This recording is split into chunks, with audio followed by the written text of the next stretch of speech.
Hey everyone, welcome back to this channel. So today we'll be discussing about the second part of the Wireshark series. So in the first part, we discussed about how to open the Wireshark, how to choose the right interface to take packet capture, and what are the various display filter we can use. So today we'll be discussing about capture filter and other related information related to capture filter. So the main difference between the display filter and the capture filter, which you see here, whatever you type here, that's the display filter, and whatever you type here, that is the capture filter. So when you use a display filter, you are going to capture all the packets on the network, but you're going to restrict the display only to whatever you want to see. However, when you use a capture filter, you're going to capture only whatever you are going to type in the capture filter. Like for example, if I say I want to capture only the packets going to 4222, only that will be captured and nothing else will be captured in the first place.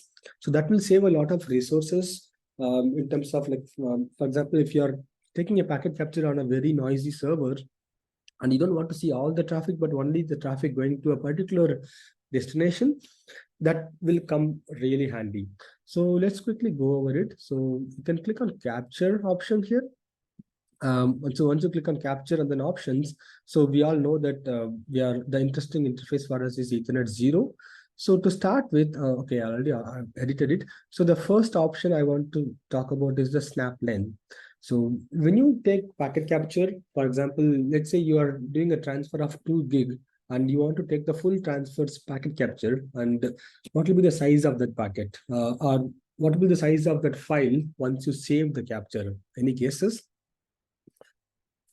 Right. It will be 2 gig, but it will be minimum of 2 gig, and it will be more than 2 gig for sure, because the 2 gig is the data that we are capturing. And in addition to that, we are also capturing the headers, like the TCP IP headers. So that will also contribute to the packet files, the file size.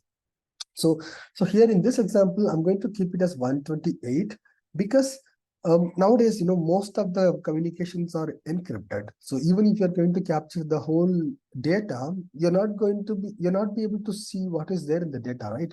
So capturing only the first 128 bytes, you can even keep it as 150 if you want it to be, should be sufficient, because it will contain all the IP headers and TCP header that are important for analysis, or how do we further analysis or troubleshooting. In fact, I'll create a new playlist or thread later on TCP and IP as well. But for now, yeah, let's assume that we only need the first 128 bytes. And then if you go to this output option, so here there are multiple options, like you can change the format of the file, of the output file, and you can even give a file name to automatically save it.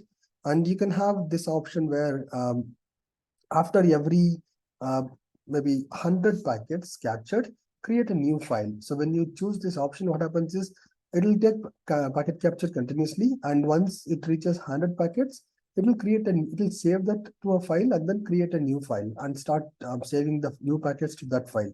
So that will also come handy depending on what you're troubleshooting, or what you want to capture, or how you want it to be captured.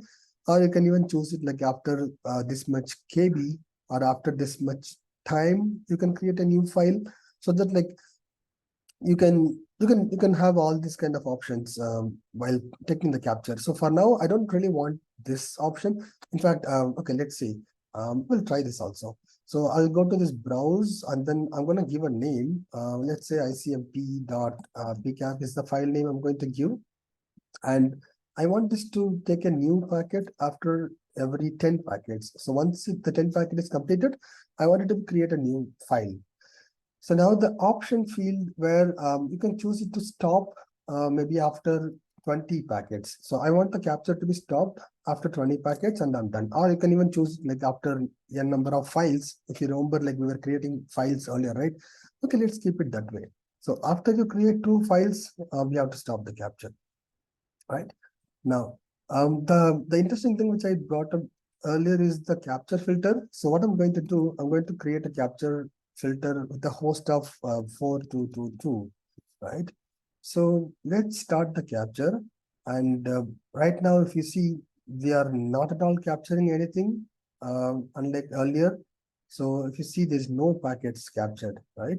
So I'm going to do a ping to 4222 with the length of 200. And yeah, let me do it maybe a few more times. Let's do it continuously. Let it go in the backend continuously. So as you can see, right after the packet number 10, we don't see anything happening here. Okay, so now if you see the first packet, the length, it says, sorry, that's a DNS. We're not very interested in that. So our interesting packet is this one, the ping. In fact, even though it's a DNS, we are only filtering with the IP address. So it's supposed to capture all the protocol, right?